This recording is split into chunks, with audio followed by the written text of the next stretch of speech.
of the violins of autumn wound my heart with a monotonous melody. Мною принято решение о проведении специальной военной операции. Today at 1, we're live in Ukraine as Russia invades in a major military assault by land, sea and air. It's now more than a month since the US Speaker, Nancy Pelosi, visited Taiwan. China's ambassador to Australia also issued a blunt warning a few days ago that those who push for Taiwanese independence will be punished. We're waiting for a peaceful reunification, but we cannot rule out other options. You won't have to do it anymore. 4 more years, you know what? It'll be fixed, it'll be fine. You won't have to vote anymore. Welcome to Dictators v Democrats, Why We Fight, the show where we speak to those on the front lines of defending democracy worldwide. If you value this work, hit like, share, subscribe, and leave a review. It makes a huge difference. You can also support us on Patreon, Substack, or Buy Me a Coffee for early access and exclusive extras. And check out my Substack and YouTube channel for more analysis and join our Discord to connect with others who care about democracy. Now, let's find out why they fight. Welcome to this episode of Why We Fight. I am very pleased to be here in London with an academic, a filmmaker, a YouTuber, a politician, Professor Tim Wilson. Professor Wilson, thank you very much for coming on the show. Thank you for having me. I'm delighted to be in London, but it's far too hot. Oh, it is, isn't it? It's been awful these last few days. What I really want to do is I want to do some Frankie Howard thing, but all he talks about is it's bitter. And you can't really do that at the moment. I had to pause on my way here and sit down a few times. And I think one or two people took pity on me. Oh, there is a rather enormous hill, but we're not going to go into too much details as to where we are. It's charming, it's enchanting, but exhausting. Yes. Anyway, yes it is. But, yeah. You've worked in academia, in the arts. Yep. A brief stint in politics, although I'd say you're active in politics now with your YouTube channel. Yes. I think the reason I got active in politics was because of my partner, because I had to take everybody has a reason why they go into politics, and and for me, I suddenly realized that actually everything is political, because the word politics comes from the Greek word polis, the city. So if you want to live among strangers, you have to learn how to deal with people in a polite, another word which comes from the same source, in a polite way. Yes. And that's politics. So politics, the modern understanding of politics is completely wrong, which is predicated on the idea that politics is how you get your way. That's not how you get your way. How you get your way is a distortion of politics. Politics is about about discussing things that you don't agree on in a pleasant way and reaching conclusions. And I would say that means you have to have an adversarial politics, that the British system is correct. And it's failing absolutely at the moment because we have a plonker in the opposition. And without that, the government itself can't function. So what you see is the opposition turns up in the government's own ranks. So you've got Labour rankers trying to throw everything into chaos, and the Chancellor weeping on the front bench. I'm not at all surprised. No, I do feel awfully sorry. Well, you should also feel sorry for all the people who have suffered because of her policies, from the farmers to the people who were out cold during the winter, to the many people out of pocket, to the many people who now think they've got to apply again for PIP. But at the same time, it is awful to see somebody crying in public like that. And however much you may despise her politics and what she's doing, your heart goes out to her. Yeah, I think so. Looking so, wobbling lip and the tear, it's deeply distressing. I suddenly felt the same when Theresa May resigned, and there was the break in her voice. Oh, that was so awful. And then Liz Truss tried to imitate it and failed. But Liz Truss has no spirit, has no soul. But yes, I felt slightly sorry for Theresa May, but Theresa May had succeeded in destroying the Home Office, and then she went on to destroy the Conservative Party, and what she left was this hollow that could have been rebuilt, I think, by Boris, but Boris was not set out to deal with the crisis. No. Although the one thing Boris was good on, and I think this is in agreement across most of the United Kingdom, was his policy on the illegal Russian invasion of Ukraine. 100%. He instinctively did the right thing there. Yeah. But I think he was also helped by a friendship with, I don't know whether, I think Radek was friends with Boris, but Radek was certainly friends with Cameron. They all knew each other. And he's now the foreign minister in Poland. And I think he, a little bit of support from, he's also somebody who fundamentally gets it. Yeah. All of these people are broken individuals. Of course they are. That's why they're leading members of the political elite. Yes. But because it's a tough job. It's not an easy job, and you don't expect to be liked, and you don't expect to like people at that level. And that would bring me to Farage, who I think Farage is probably the most affable of the lot. How so? I think if you want to find somebody in the House of Commons to have a beer with, I don't drink beer. But if you want to drink a glass of beer, a pint of beer with somebody, go and find Farage. I think he'd be an absolute whale of a time. But I think he is everything I detest. Yes. But I think he's charming. Undoubtedly. And I think he's found a way to ride the wave. He's likely the best politician in the UK alive at the moment. Oh yeah. By a fair distance. And the only other person who comes anywhere close to him is another person I despise, who's Ed Davey, who sort of is the lightweight version of Farage. He just does it. It's sort of a lack of character, a lack of responsibility. You think Post Office Horizon? What's that? Is that some sort of sunset? Well, it should be for you, sir. Oh dear. But your YouTube channel.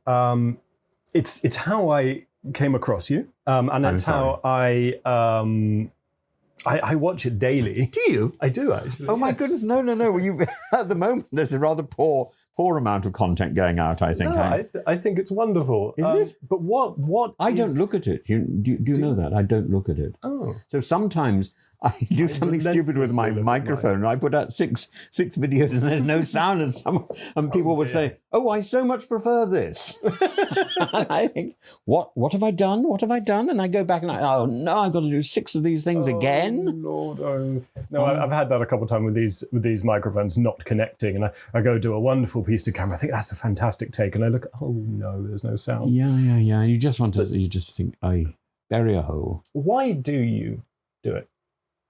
I do it because I can, because I'm interested in it. Mm-hmm. I think I don't think there's very many people who take my position, mm-hmm. which is that I don't think I'm middle of the road, but I have an interest in both the left and the right, and I don't believe I belong to either. I don't believe I've moved politically, but I believe the world around me, the political world in the UK particularly, has moved so far away that I don't have a political party. No. And so I feel quite happy to criticise either side. And what I find so fascinating in the comments is, and I read a lot of the comments, I read the comments rather than watch my own rubbish back again. I find I get criticised as much for being left-wing and woke as I get criticised for being right-wing. Well, then you're probably doing and I think I must be doing the right job. And people got furious with me the other day because I criticised the Glastonbury stuff. Yes, for my this may not have reached other parts of the world, so perhaps a brief explainer. I don't know whether I can remember all the names. There's a fellow called Villain. Bob Villain. Bob Villain. Yes, a band. So I was pronouncing him wrongly. Sometimes I feel I'm rather like somebody's old grandfather looking at these things, but I have a real interest in drill. That may come as a bit of a surprise to you. I've accidentally been in a couple of videos. I'm in them. I can imagine somehow. I like the I like what the drill lyrics do. I have no interest really in the music, though. The lyrics are often very naughty. Yeah, they are. And I started life in the theatre writing lyrics. So I wrote lyrics for the Scottish National Opera, and I was doing translations of really obscure operas. Like I did a translation of the Grand Duchess of Gerolstein from Offenbach from French into English. My French isn't terribly good, but what they wanted was an idiomatic English, funny, funny, punchy libretto, which I provided, and I did translations of other operas, some of which I ended up directing. And I did a musical. I wrote lyrics for a musical and stuff, and so I like all this sort of stuff. And so the thing about drill is people exaggerate what they want to say. Sometimes they use this autobiographical voice, and you think, well, this is a confession. It's not a confession. It's bravado. It's exaggeration. It's embellishment. It's what people might have said. It's what's that thing when you l'esprit d'escalier. It's what you would have said if you'd had an opportunity, and it's how tough you would want to be if you wanted to go down that form of toxic masculinity. And I think it's important to get that out there. You, rather than bottling up the toxic masculinity, get it out there, get it into entertainment, mock it a bit, and then it's probably out of the system. But this repression where you can't say things, where we have a censorious society, I think is very worrying. And when we have a society that says this is what you've said, this is hate crime. I find this very worrying because it's a lot of the hate crime legislation is based on a subjective judgment rather than an objective fact, and it's based on so if you say something which is nasty, it's about my experience of that. It's about my impression of that rather than your objective statement. And I can't think there are very many other crimes which are based on that. You would know more than me, but some public order offences and the offence of common assault. But yes, but even those I would equally question their legitimacy, because they, if I didn't like you, I could accuse you of all manner of vile things, and then you're in a position where we're in the sort of Code Napoleon, where you've got to defend yourself. You're effectively guilty until you prove your innocence, and that's the wrong way round. Yes, very much so. And that's what worries me about the hate crime stuff. And I'm not a great fan of Lucy Connolly. I think she said an appalling. She did appalling things. Well, again, for the audience. Oh yeah, I'm so sorry. Not in the United Kingdom. Lucy Connolly was at the beginning of a series of riots in Southport in the north of England. Lucy Connolly, these riots were spearheaded by a ghastly murder of some children by a boy called Axel Rudakabana, who I think must be mad in some form, but he's now in prison. Yeah. And because there was a silence about who had done this, the right-wing press was sort of agitated by thugs like Andrew Tate out in Romania, suggesting this was a migrant issue, and this was all to do with migrants. And Lucy Connolly said something about wrote a tweet. She was very angry,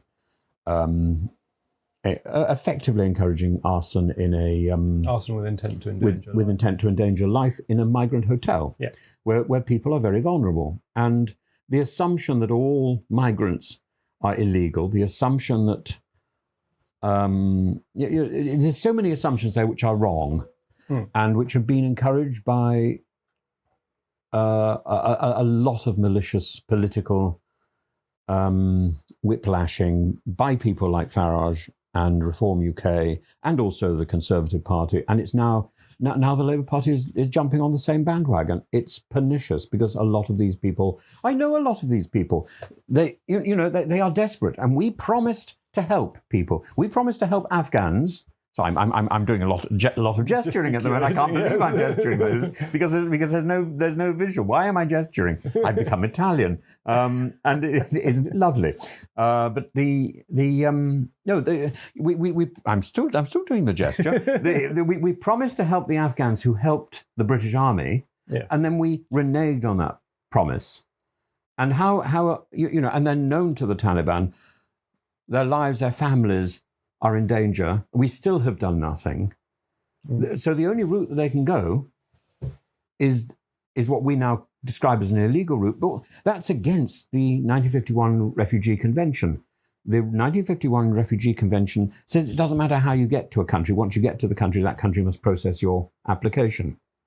It's only Suella Braverman and Priti Patel who put forward the idea that if you come by an illegal route, that makes you an illegal person.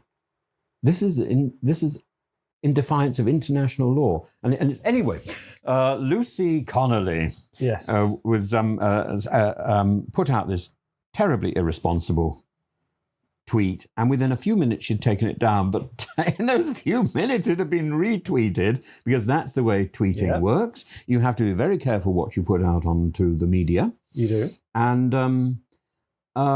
so this is really one for toxic masculinity again. Yes, but we'll get to that. We'll get to that one. And she was arrested a few days later. There was a sort of show trial, quite frankly, and she was imprisoned in an appalling way, and has been attacked in prison. I forget. How long was her sentence? 18 months, I think. 18 months. There's been an appeal which has been dismissed, but at the same time, and the reason why I feel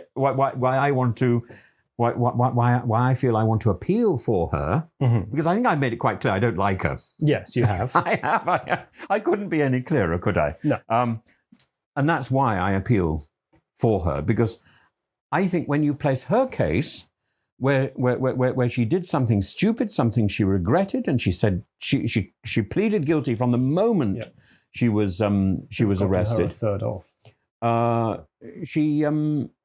When you take her case, she's not a threat to society.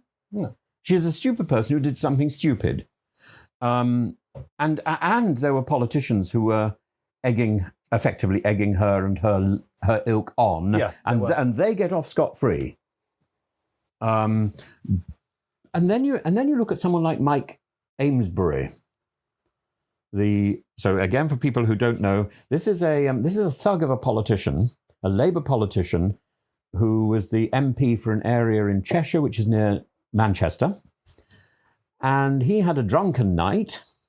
And he assaulted one of his constituents who was worried about a bridge. It was caught on CCTV. It was not only on CCTV, but on lots of people's mobile phones. I mean, there was so much evidence. And this fellow, the fellow the constituent, was quite tall. I think he was probably even taller than you. And the MP was quite a little man, a little fat man. In fact, we could restage it now, no.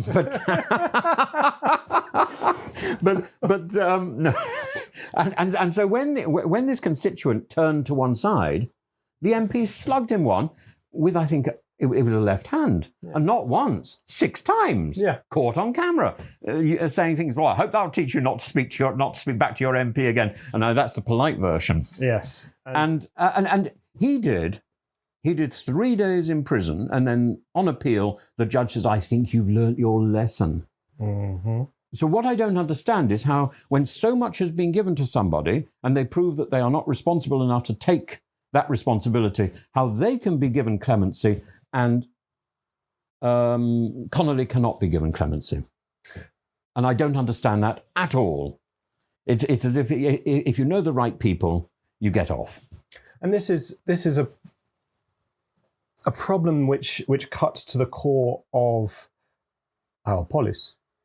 If we fail to, but this is so much about the police force. This is about the judiciary. This is about the when I say legal polis, system. I don't mean the police. I mean the city, the polis, the polis. Absolutely. Yes. From which we didn't mention police as a derivative of polis. Good. But it cuts to the centre of it, because if people, and this podcast is about democracy and about why people care about it, why the individuals I interview care about it, and why others should. And it is democratic to be critical. And this shows a weakness that I think has pervaded the British establishment for generations, that if you are of a certain class and if you are in a certain position, the law will treat you softly, compared with Miss Connolly, who I think may still be inside. I think she is still inside, but the problem is she was married to a Conservative councillor. So she is tarred by association as somebody privileged, but clearly she's monumentally stupid. Yeah. And I don't. The bottom line is I don't understand why she is still in prison. When at the same time the government complains the prisons are full and are letting ruffians out and don't seem terribly bothered who they let out. Yes, another concern which has caused an enormous amount of fear. I don't know why. I seem to be saying so many more things here than I would say on my own YouTube. You're making the loquacity. I'm practically garrulous. Come on, tell me the other thing. Well, what I wanted to get at with the first question, why you run this YouTube channel? What do you want those who watch it on a regular basis? I want them to think. I want them to debate. So when it comes to the comments, I basically heart everything, which I know I've got into terrible trouble from various people. We have a mutual friend, Kaylin, doesn't like what I do about that. But I feel you heart something, you get it out of the way, but it means other people will then comment on it, and we can't. We shouldn't hide these comments because, grotesque though they may be, they're going to be a sort of a conduit, a road for somebody with sense to travel and say this is wrong. How can you possibly accept this? And I think one needs to approve of people who take the time to leave comments, whether it's right or wrong. There are some which are so detestable. I have finally learned how to get rid of them, but even that makes me worried. Is there a line at which free speech has to carry a consequence, a legal consequence? Yes, I think there should be, but I don't know how. My hunch is that that speech should not. So this brings us back. But I'm not a sort of J.D. Vance thing. I think he goes. The Americans' approach, I think, is too extreme for me. I don't think we don't have in Britain the idea of the right to free speech. We have the right to be heard, and we have the right to debate things. But there are limits to free speech, as I think there should be. But I'm not quite sure how we monitor the bits when people go over those limits. Where would you say those limits ought to be? I think those limits should be self-imposed. So those limits should be defined by education rather than by the police. Education is something I want to get onto. And also I find it very disturbing how many police go into schools now to deal with disciplinary problems.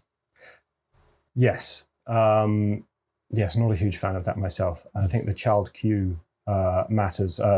For those who don't know, that was a strip search of a child that took place in a school in Hackney that's received a lot of controversy. But I remember being briefed in the last school I taught at about, if a child hits another child, that is a criminal offence. Well, I mean, I got in plenty of fights when I was at school. I mean, especially as a young man or a teenage boy, you tend to scrap occasionally. Mm-hmm. Not something the police should be dealing with. But on to, again, circling back round to Glastonbury, this music festival that takes place in the United Kingdom, and this artist played Bob Vylan. Bob Vylan, yes. And he did a chant. He did two chants, if I remember correctly. Yes. One was Death to the IDF, which is very debatable. So the problem with the IDF is he talking about an institution, or is he talking about every individual who is conscripted to the IDF, which is everybody in Palestine, everybody in Israel, irrespective of whether they're Jewish or not? Some have some have a license not to do it. Druze and Muslims, I think, and ultra. Well, yeah, that's debatable, and that at the moment is going through the Knesset, the Haredi and the people in Meir Shearim are up in arms about it. Yeah. And it's very disturbing. The first school I taught at was a Hasidic school, so I'm very much aware of this as a problem. So, but it means the IDF isn't saying death to the IDF. Depending on how you interpret that, is anti-Semitic. Can be, yeah. It can, and the fact there was no context in that slogan, and this is the problem. When you whip out a slogan, it's like it's like gossip. You cannot control it, and you can't turn around and say, "Oh, that's not what I meant." Well, then if it's not what you meant, then you need to be clearer. And so you are responsible, really, at that point for however it's interpreted, and that is the problem. And this could be interpreted as the institution. And I am highly critical of Netanyahu and the current Israeli government. Absolutely, so am I. And I think what they've done, they have taken defense, which is legitimate, and they've turned it into revenge, which is illegitimate. They've taken a decision to pursue Hamas, a terrorist organization, which is legitimate, and they've turned it into a collective punishment, which is illegitimate. Massacre. And what we're seeing in Gaza is abhorrent. Monstrous. Absolutely so. Absolutely monstrous. But we're also seeing it in the West Bank. And that incidentally, is also something which is being very much led by particular groups of the Haredi, who believe that once land has been taken by their community, it is then Israeli land, it is Jewish land, it cannot be surrendered, it cannot be given back. And that is something that is paralleled, of course, as you will be only too quick to point out, by Mr. Putin, the man in the Smeg fridge. To bring that up. Yeah, the Smeg, because you think he may be dead. Oh yes, I do. Yes. But we do understand this is partly a joke. Yes. Yes, Mr. Putin. Mr. Putin abandoned humanity many years ago. I think the story of Vladimir Putin is mirrors, interestingly, the story of Mao Zedong, of Hitler, of Stalin, and of Netanyahu. I think we're looking at a number of grotesque individuals, and there's a point at which you have to say, at what point, for the most part, I was brought up in a tradition. My tutor in Oxford, a fellow called Callistos Ware, Metropolitan Callistos, and he followed the principle of Clement of Alexandria, that one should pray for the salvation of the devil. That there is universal salvation, and the question is, at what point do we decide that somebody, or does somebody decide that they have become evil? And I think Putin crossed that line, and I think Netanyahu crossed that line, and people from the 1930s definitely crossed that line. Whether they're in Russia or in Germany, there is a line you cross, yes, from which there is no going back, and maybe God has forgiveness, but I think it's beyond us. There is a point. And this is where the medieval idea of exorcism comes from.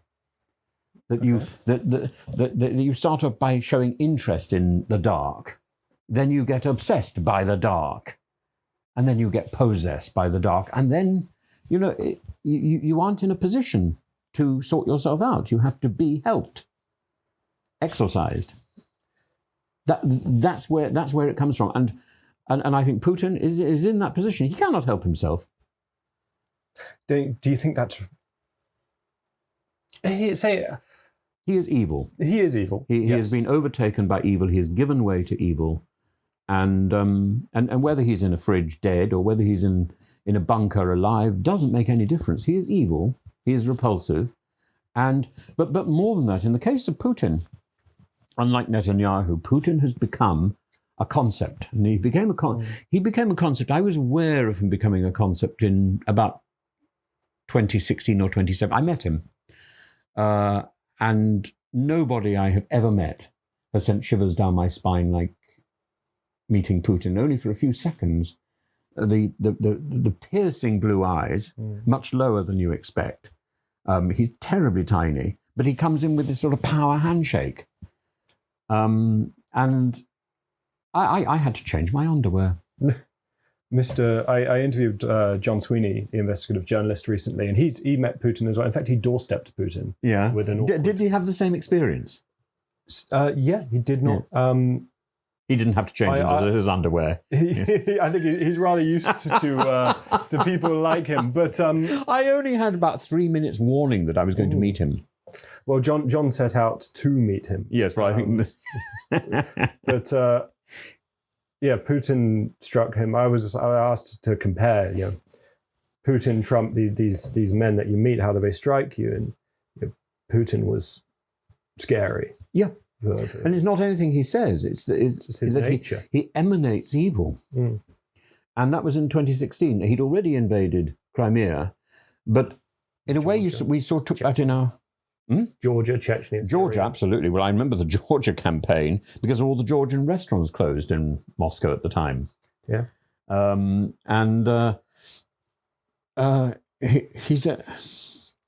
He projects something which is terrifying.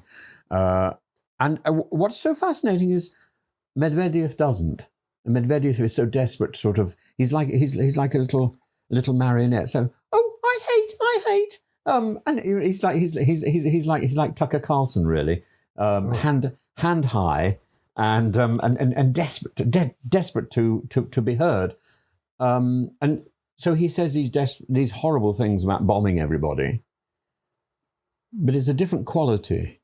Putin it's that calculated emanates evil, but equally, I think back to that time. I think. It made such an impression on me, and the Putin that I see on television doesn't look like the same person. Again, this is something Mr. Sweeney talks about. That when he met Putin, Putin was sharp and an angular face, and now he's puffy. He's puffy, yeah. But more than that, he walks in a different way. And I was so excited by meeting Putin that I went back and I made a little animated film of his walk because I thought it was so extraordinary. And I've looked again, and he doesn't seem to have that walk anymore. He shuffles a little bit now. Yeah. But before, he had a sort of very strange limp. It was like watching Daffy Duck. There's humour. They hate humour. Yes, I know. But I think it's so essential to throw it at them all the time. This is why the Smeg fridge. This is the Smeg fridge. It's and people say, "Oh, are you putting out a conspiracy theory?" No, I'm putting out mocking. Ooh, mock not. No, get your titters out, as Frankie Howard would say. I want to ask a bit about your political history. You were once a member of UKIP, the UK Independence Party. Yes. Can I qualify? Yes, this is something I'm going to ask. Keep going. You resigned over racism, and then you later said that you joined to expose it from within. What was that experience like? And was it taught you about the authoritarian temptations within populist movements? Well, it's confirmed almost everything I thought. When I lived in Greece, I was there at the rise of Chrysiavgi, Golden Dawn, which is quite a pernicious party. And I also used to teach all the police. I taught them English. We had so I was very much in the sort of milieu where that sort of interest was being discussed. And so when I saw it developing in the UK, I was concerned, and somebody asked me if I was interested in the party, and of course I I play innocent a little because I find that's, first of all, I don't always know as much as I should, and it's useful to learn as much as you can, even from people who you think have views you don't like. And as for the UKIP thing, I was very much aware that Europe was wrong. I'd lived in Europe, and the way Northern Europe treated Southern Europe was abhorrent. And I saw from living in Greece how Greece struggled to deal with the migrant crisis. It couldn't deal with it. And I knew a lot of migrants personally. I knew all about the routes out of this country, out of that country. I heard the details. I was involved in pressing the Greek Coast Guard about a torture scandal, which eventually went through the European Court of Human Rights, and successfully. Mm-hmm. So I was very much aware of that, and I thought if UKIP is going to be as influential as I suspect it looks as it wants to be, then we need to find out more about what it's about. And everyone was saying, "Oh, it's a racist party," but there was no evidence of racism. Nobody could actually tell me what was racist about it. And I met people from it. As I say, people came to me and talked to me about it. And I went along to some of their meetings. I thought, well, these are all basically jaded conservatives. And they assumed I was interested. They assumed I wanted to be a member. It was very flattering. I don't think I did become a member at that time, but I thought, here is an opportunity. Mm-hmm. I looked at Farage, I looked at the leadership, and I thought, this might be a pressure party that either I can take over or I can expose. If it really is racist, I will expose it. If it's not racist, if it's actually got something of value to say, then maybe I will use it. I know that's very arrogant of me. So I wasn't entirely... I wasn't entirely entirely opposed to all its ideals. I was a little bit appalled by some of the things. There was one person who was putting forward an idea about banning halal butchery, and I wrote a paper on that and said, if you do that, halal butchery can be modified, but you will completely destroy kosher butchery. And simply saying, oh, well, you can go and get your kosher meat from France. That's not taking responsibility as a country, and we have to take responsibility. And I thought actually Australia and New Zealand do have ideas about these subjects. Yeah. And I looked at those. I thought interesting. I'm not completely convinced. I was asked if I'd be a councillor, and I thought that's interesting. And then within a week or so, I was asked if I would be a Conservative, a parliamentary candidate. And I thought, that's very exciting and so flattering. And I was immediately elected, and I gave a sort of rousing speech. And I set about taking control of that. And I thought, well, what do I do now? I'm in this position with an election coming forward. So I started writing to people with a Muslim background, saying that we ought to set up a political Muslim union to try and define a sort of political position about Islam, particularly with respect to the fact that suicide bombing is incomprehensible in terms of Islamic theology. Mm-hmm. It's something that was perverted by the Ayatollah Khomeini and this 13-year-old boy called Hussein, I think. There's even a feast in Iran every year to commemorate his death. It was in the Iran-Iraq War. Yeah, it was in the Iran-Iraq War. It's terrifying. Because suicide is not condemned in Christianity, in the Bible, or in Judaism, in the Bible. Mm-hmm. It's condemned by some of the fathers of the church, of course, but it's condemned explicitly in the Quran, and then in the Hadiths, you've got this, and the life of the Prophet. There's a wonderful statement where where one of the followers of the Prophet says, has been wounded badly in a war. He says, kill me, because I'm in such suffering. And the Prophet says, it were better for that man if he had never been born. Which is pretty explicit. Yeah. And so to then take suicide and turn it into shaheed, martyrdom, and through that, I found myself, there was this thing that I don't know which came first, but there was this thing that came out about Humza Yusuf. I think we'd already been in touch. I can't remember. And there was a UKIP MEP called Coburn, rather a nasty person who thought that he was funny all the time. And he was on a radio show with Humza. Humza was late because Humza was in the government in Scotland, and he was increasingly the right-hand man of the then First Minister. Who was she? What's her name? Sturgeon. Nicola Sturgeon. So Humza Yusuf was a politician in the Scottish National Party. That's right. Yeah. And he's a nice fellow. And he then became the leader of the Scottish National Party and the First Minister. Sturgeon's issues. Yeah. So I knew him when he was much younger. And I drew little caricatures of him, and I thought he was just delightful. And a really good to talk to.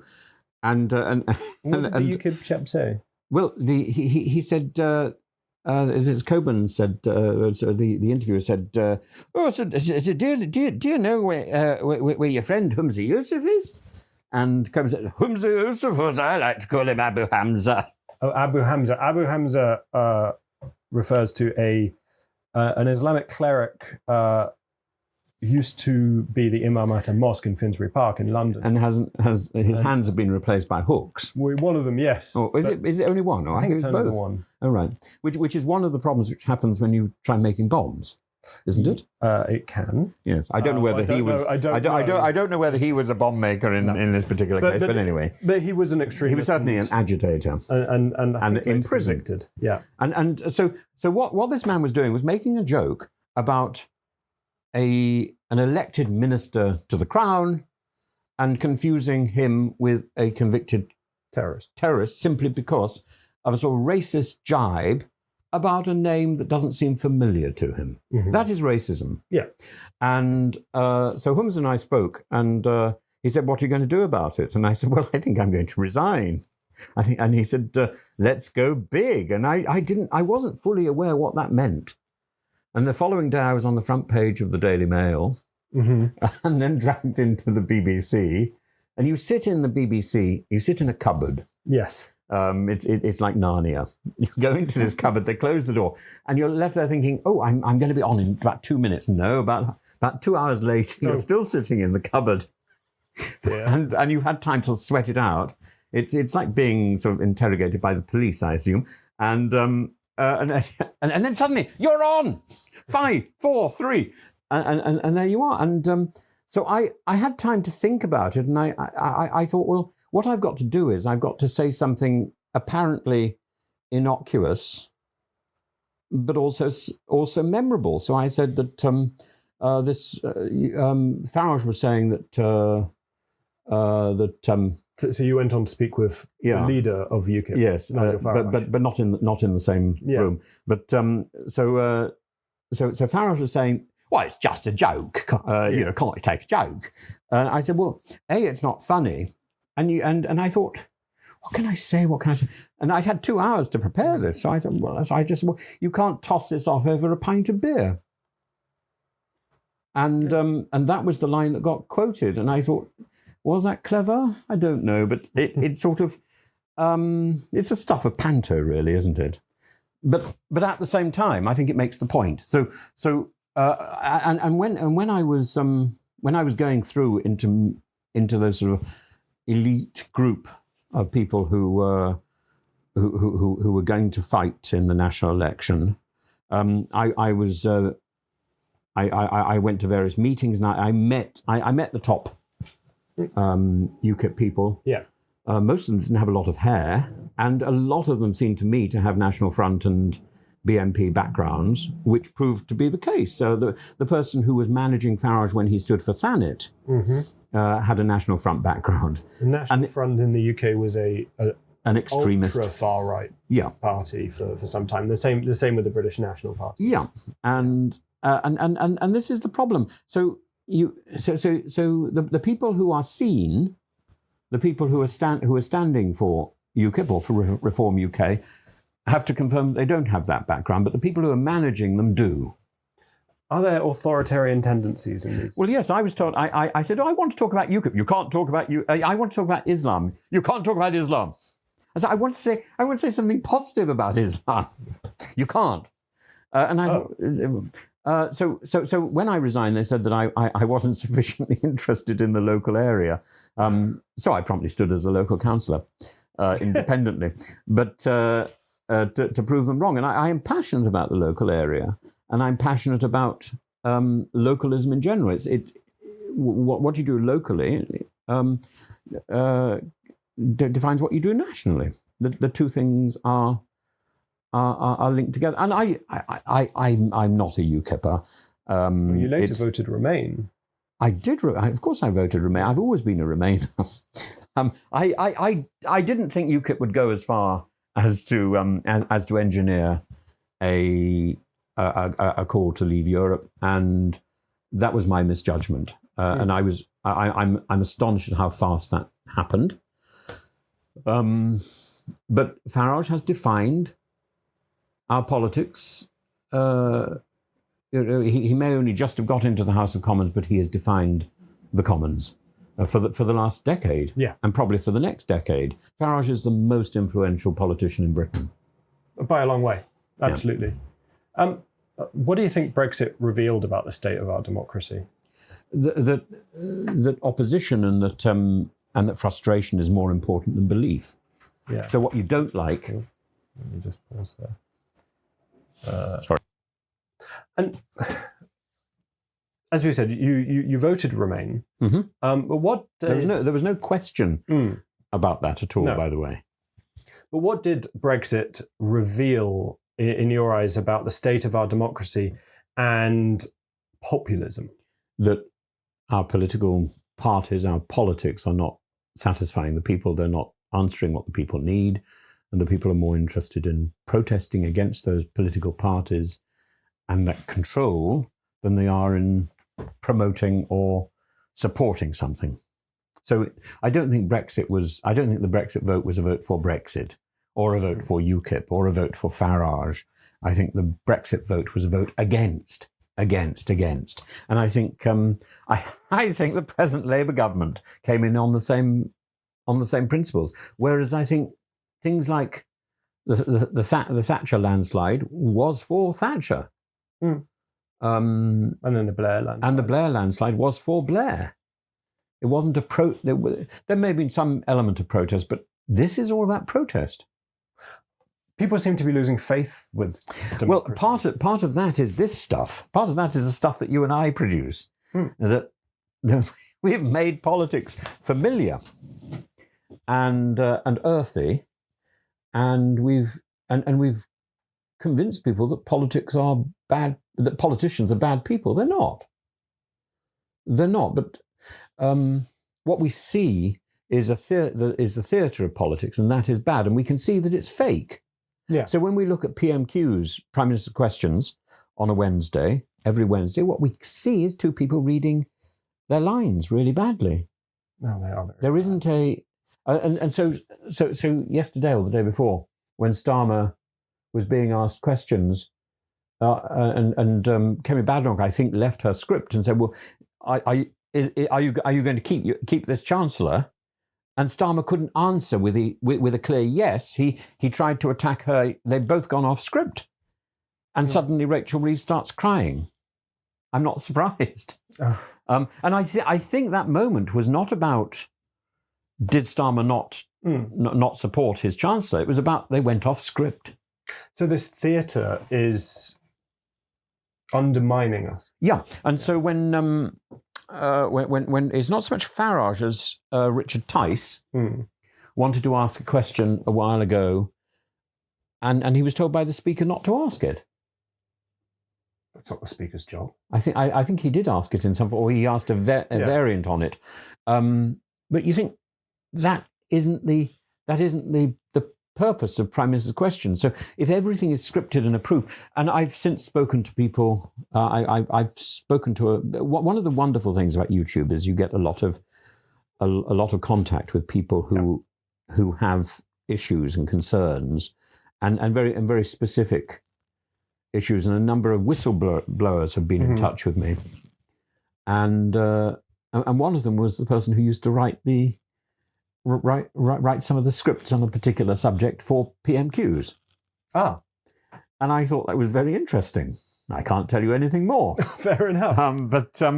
But he said he said to me pointedly that nothing that happens in PMQs happens without approval, and everything has gone through legal approval before it's even uttered. I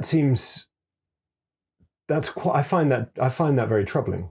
I find it really troubling. I find it equally troubling when you can now understand why everybody's reading from their paper, and why there's a handful of people in the House of Commons who do what I was always told as a child was, the great art of speaking in the Commons, that you speak without notes.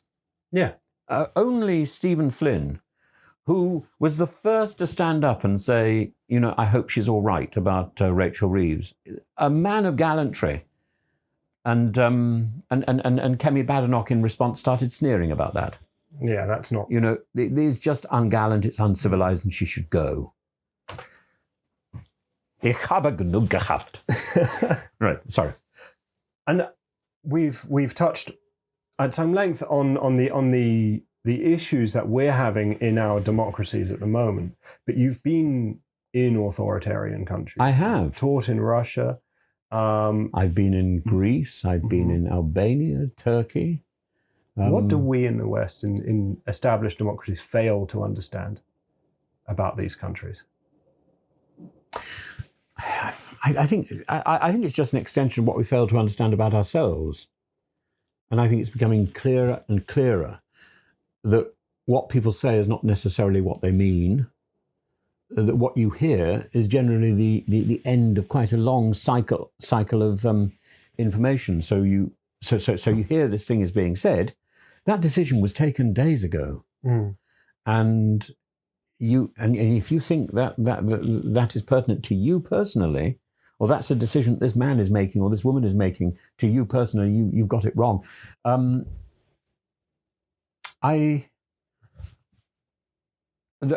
been in and out of schools, and I found the climate in staff rooms in schools has got progressively worse and worse and worse over the last 20 years, to the extent that I will never go back. And it's about control. And we have it here as much as I saw it in Russia or in Greece or in Turkey or in Albania. And it's not to say that those countries are particularly evil or bad. They're not. Once you've got it and it's there, there's a lot of liberty. We're in a position where we think we haven't got it. We have plenty of liberty in our countries. I'd argue quite the opposite in Turkey or Russia, Georgia. Once you know the constraints, you can operate quite comfortably within them. But here we don't know what the constraints are in Britain, and actually, every time I come back into Britain from being abroad, I'm horrified by the minutiae of control which needs to be negotiated and sorted out, right the way through to buying a ticket and where do you go, the signposting. It's so unclear in Britain because there's a sort of understood convention. In other countries, in Russia, everything is so easy. It's so clear. You can see exactly chosen for you. Because it's chosen for you, because you know exactly what you've got to do. And as long as you stick to that, that's fine. And if you know it well enough, you can deviate. But that's not liberty. It's not liberty. But equally, what we've got here isn't liberty. We're just not telling everybody. Liberty is a sliding scale. It is, and we're sliding in the direction. We are sliding in the wrong direction. We are sliding in the direction of authority, and I know I've been there. Yes. And I've been there in an extreme. I've been held at gunpoint. I know what. I know what the fear for freedom is like, and I take a great interest in what's going on in Russia and in Ukraine. And in other parts of the world where I think there's no doubt about which side you stand on when it comes to the illegal Russian invasion of Ukraine. But I'm also very sympathetic to the Russians in Russia who are bombarded daily by propaganda that they cannot control. I was there at the beginning of that propaganda. I was. What was it like to watch that start? Well, I was in the middle of it. I was interviewed, and I was dubbed with fake information, and it wasn't really very important in my case. I think I was talking about Masha and the Bear or Theresa May or something. But the fact that they could distort what I was saying, and I saw them doing it with Disney films as well in the cinema. It's about the control of information. And what I find so extraordinary and so remiss of the West is that we have all the techniques and all the skills to have undercut that and to have put out our own... And we don't do it. ...stuff. In exactly the same way as we were putting out programs in German, which were not propaganda. They were subtly mocking or questioning the system, and we should have been doing the same thing, and we don't, and we haven't.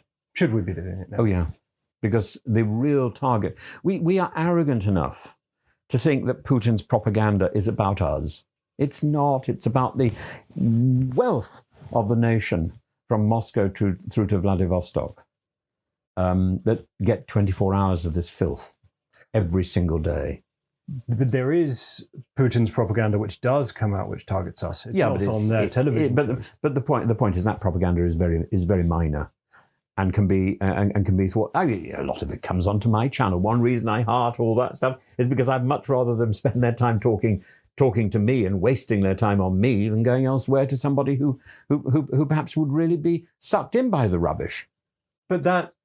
The effect of that propaganda does not appear to be minor. We see AfD rising in Germany, Reform rising here, whatever replaced the Front National in France, Chagos in Portugal. So part of that propaganda is to question authority, or to put out ideas of it to promote chaos. It would promote a lack of belief in anything. A belief in control. Belief in strong people. It's often gender specific as well. What should we be doing to? Because it is without dealing with the other propaganda, there's not very much we can do, because this is the marginalia. This is the small part of it. If we can't deal with the bigger part, it's silly to think that we're going to start messing around with the scribbles on the side of the page just because they seem appropriate to us.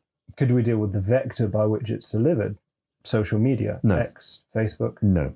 And that is the stupidity of people like Nadine Dorries and Lisa Nandy. They think that they can control social media. Social media is an international force. And again, the way to control social media is not by policing what is written, it's by educating. Our education system is wrong, fundamentally. How is our education system failing? I'm anticipating where you're going, aren't I? No, it's perfect. Yeah. It's perfect. How is it failing to deal with authoritarianism, if it is? Because it's not educating.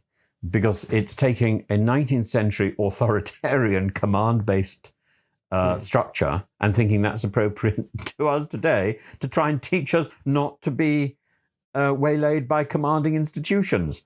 You will not be waylaid by commanding institutions. Repeat. Right. This is absurd. So, and we've got so many tools at our disposal that could help us. I was working on this with my colleagues in Moscow. It is extraordinary, the So I worked for about 10 years in Moscow. About five of that time I was just an ordinary lecturer, and then I became a professor.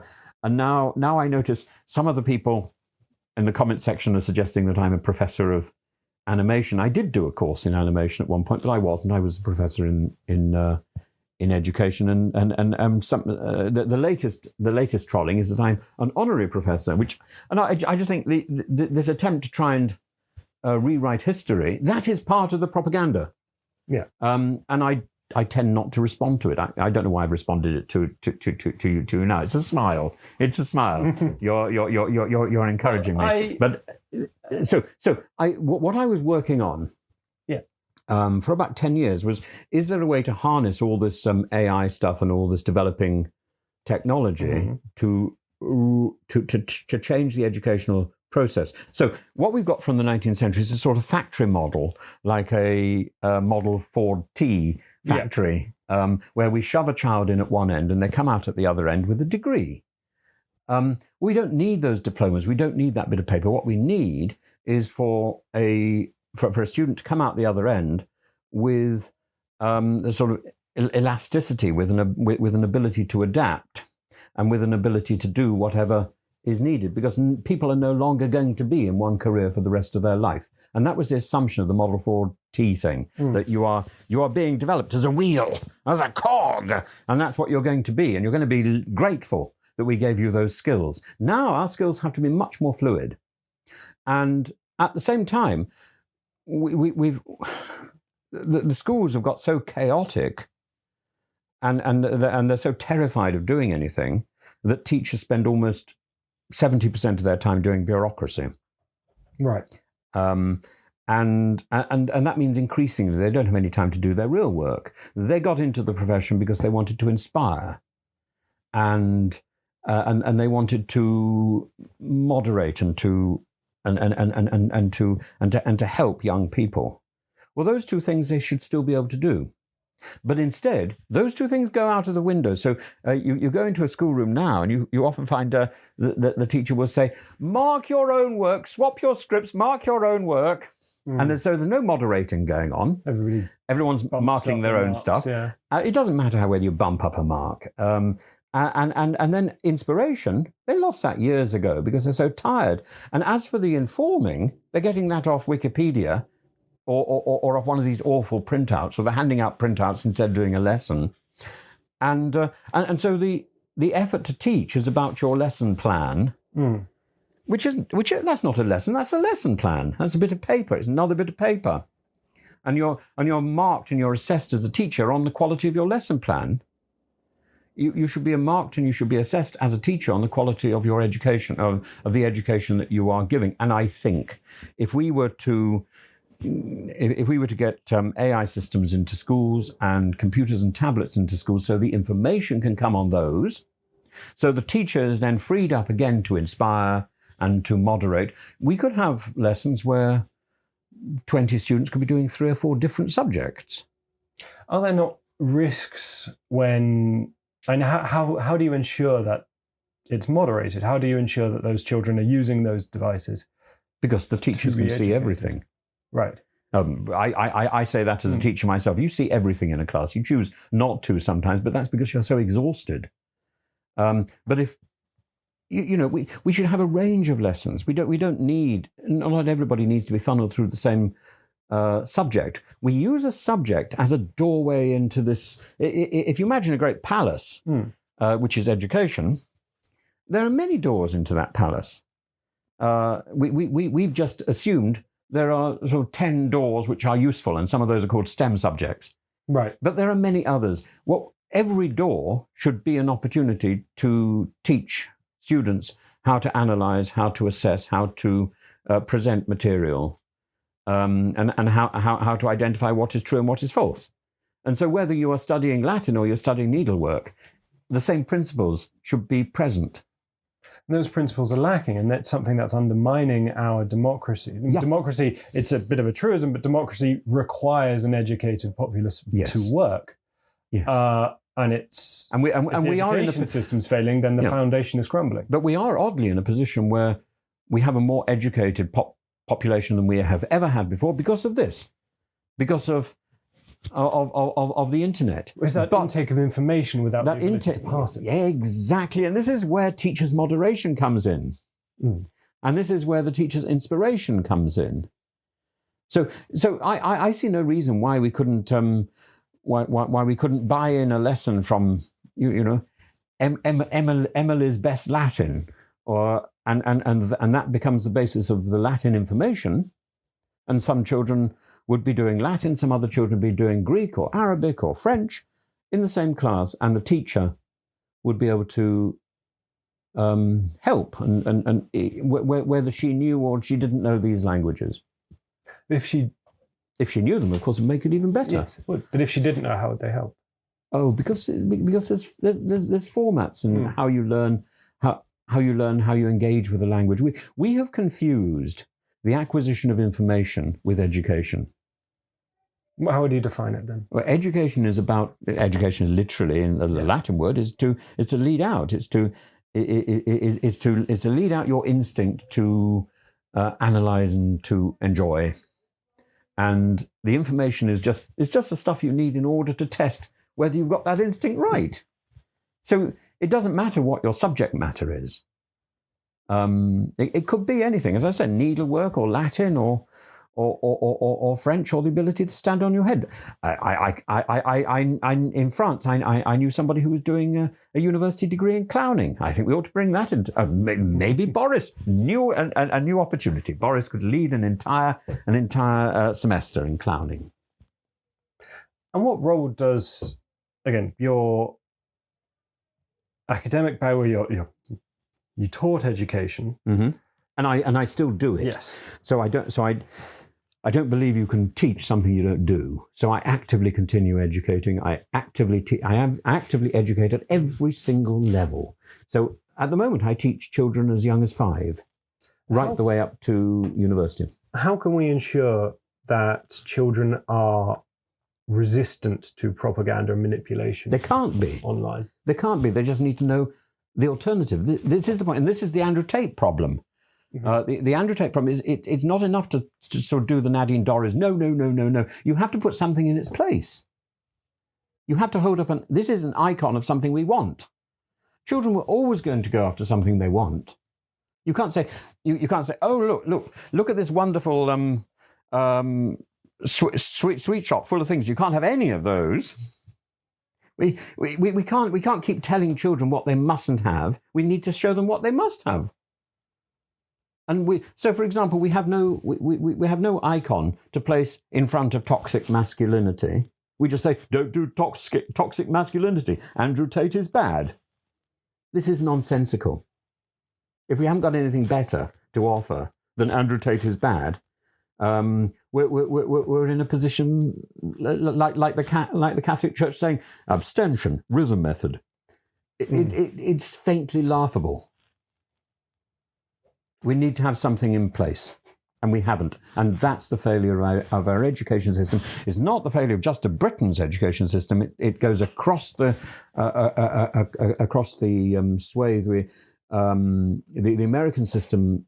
The American system starts with the idea. What do you think? Well, a student who's got no information hasn't got anything to think. No. So and the British used to be very good at saying, look, here is information. Learn it. Even if you don't understand it, learn it. We don't do enough memory training. Do we do enough critical thinking training? No, because and a lot of this stuff comes in too late. Small children can learn how to analyze a poem, for example. I teach 8-year-olds poetry analysis. I teach them, they get really excited about that's a spondy. But small children at the age of 8 can be doing their grade 8 on piano. Yeah. And they say they don't like homework. They go home and they rehearse. And you've got to make a decision. What is homework, or what is real work, and what is creative work, and what is just finishing off what the teacher couldn't be bothered to do in class. And we need to reduce the amount of homework that we give. We need to increase the amount of work that we do in school. And we can do that with computers. We can use the technology to help us.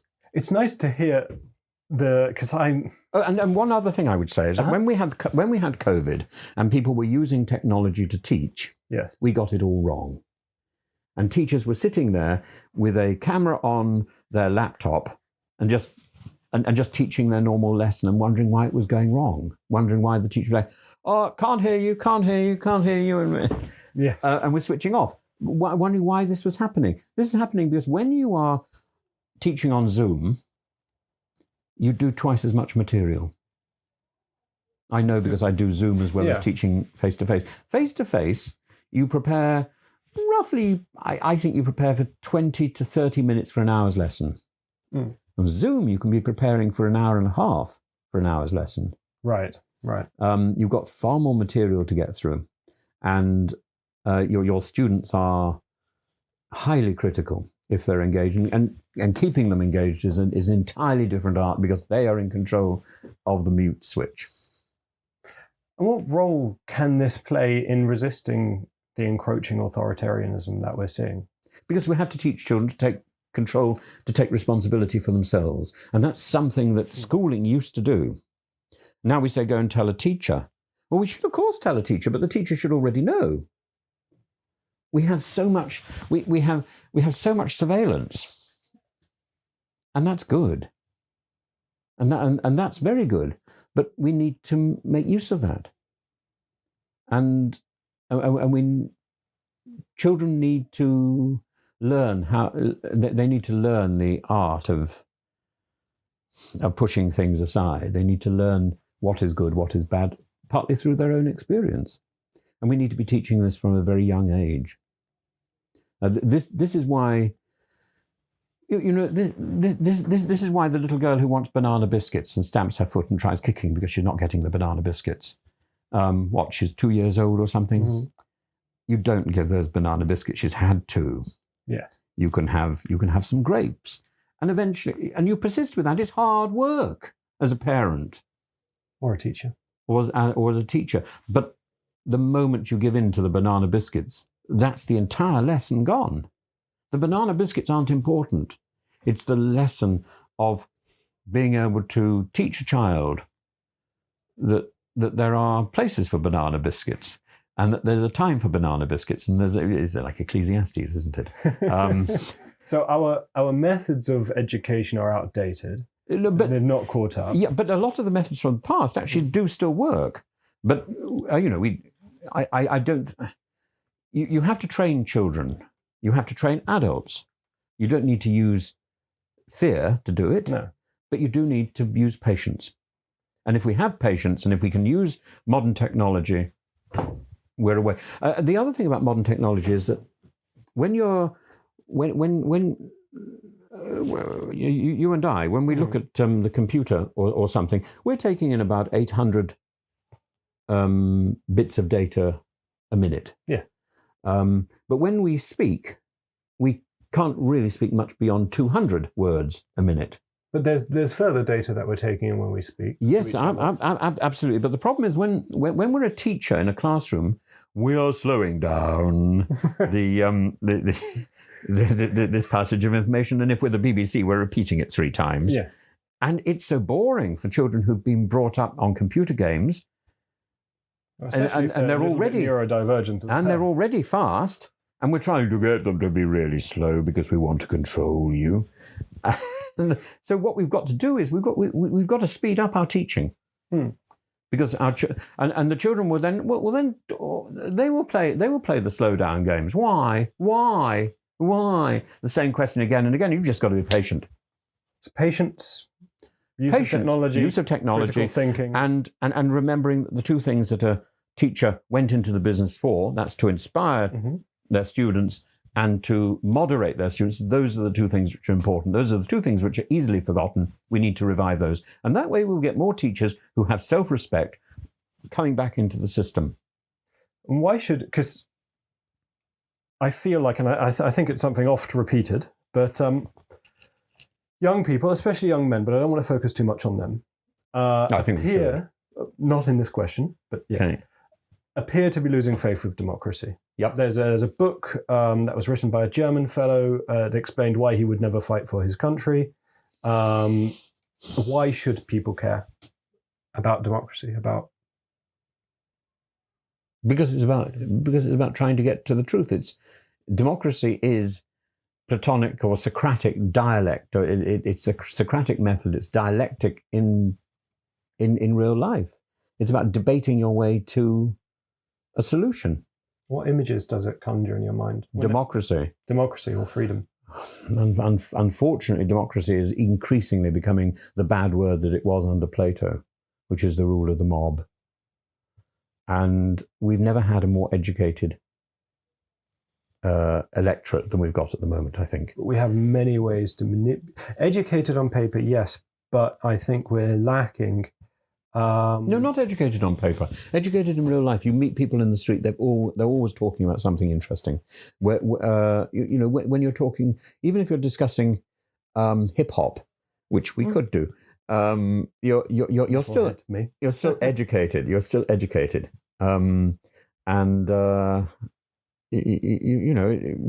people are interested. And to say that this subject is not appropriate or that subject is not appropriate is absurd.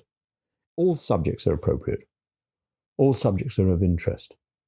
What then is the value of, maybe not, what then is the value of democracy and freedom? Why should we be concerned about it? Because of the nature of democracy, the nature of the democracy that we've got. We've got a devolved, we've got a, what is it, a democracy where we get other people to a representative democracy, which means we've got to get involved in it once every so often. Maybe we need to move to a more direct democracy and to embrace the technology to do that. But maybe that's the way forward. But at the moment,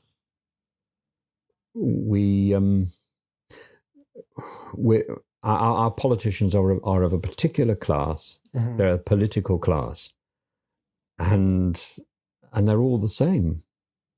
Just as our teachers tend to be of a teacher class, they all look the same. And we talk about smart business dress.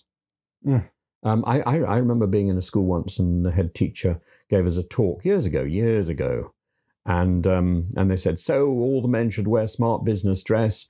And the person who was sitting next to me, who was wearing a tracksuit, put up his hand and said, well, we might all be wearing smart business dress, but what sort of business do you think Tim's in? And I was wearing pink trousers. And somebody very rudely said, oh, I think he's in the business of pimping. Oh, God. Oh, dear. I don't. You probably shouldn't say that. But yes, and that sort of put me in my place. And I thought, well, I don't think I'm going to change my... pink trousers, I assumed philosophy teacher. Yeah, well, and I got into terrible trouble on the one occasion I tried to work behind a bar because they didn't like my bow tie. Oh, I was never very good at bartending. Yeah, I was useless. I didn't know what anything was because I just don't drink. Well, I do drink, but I expect everyone else to drink what I drink, which is a single malt and rather specific. My worry is that people losing faith in democracy is going to lead to a throwing out of the baby with the bathwater. Yes, so this is why it's so important that when you meet somebody who doesn't share your opinions, you go and chat with them. Yeah. I love people who don't share my opinions. And I quite enjoy being mocked. But is that not the value of it? Yes, that's the value of it. Yeah. That's the joy of it. I've through YouTube, I've got so many friends who I know don't approve of what I say, and we get on splendidly. And certainly in comparison with states where any dissent or disagreement, especially with the governing line, is met with water cannon or worse. Water cannon or cannon. Yeah. That's the difference to me. You can't protest in Russia today. No. And I knew people in Alexei Navalny's group. I met Alexei Navalny once or twice. I don't remember it very clearly. Someone was tragic. pointing out, yeah, I know, because he didn't make a big impression on me. But I don't think we would have been very good friends, because he wouldn't. There's a lot of his views which I didn't like. He's not very popular as a figure in Ukraine. But he, that's the problem. You can't protest in some of these countries. No. And the right to protest is essential, which is why I'm against the prescription you know what the word action. You know what the word protest means. It's to shout. Well, that's what. As for example, I protest my innocence. Yes. And so the absurdity of the last Conservative government talking about a peaceful protest, this is nonsensical. A quiet protest, or a quiet protest is a waste of time. No, it just doesn't exist. It's an oxymoron. To protest is to make a noise and to cause a disturbance. Well, to get me people to think. And to me, I can sum up my love for certainly democracy and freedom with the right to say 5 words, fuck you, and yes, I agree. Perhaps to different people, perhaps to the same person. Yes. And certainly to a figure of power. Yes. Yes. And one question, my last question actually tends to be quite brief, and often does include swearing. Oh, I certainly did in the last interview. Couldn't do that. Do you have a message that you'd like to send to the autocrats, the oligarchs? Yeah, come and have tea, but if you're Mr. Putin, I'll pour. That's wonderful. Yeah, it's very simple. Professor, thank you very much indeed. Thank you. Thank you for your time. That has been Why We Fight. Thank you very much indeed. That's it for this episode of Why We Fight. What struck you most about their story? What did you agree or disagree with? Drop a comment and let us know. And if this conversation meant something to you, don't forget to like, subscribe, leave a review, and share it with someone who cares about democracy as much as you do. To get early access and support independent journalism, join us on Patreon or Substack. Links are in the description. And if you want to connect with a global community of people who care about freedom and human rights, come hang out with us on Discord. Until next time, remember, democracy is non-negotiable.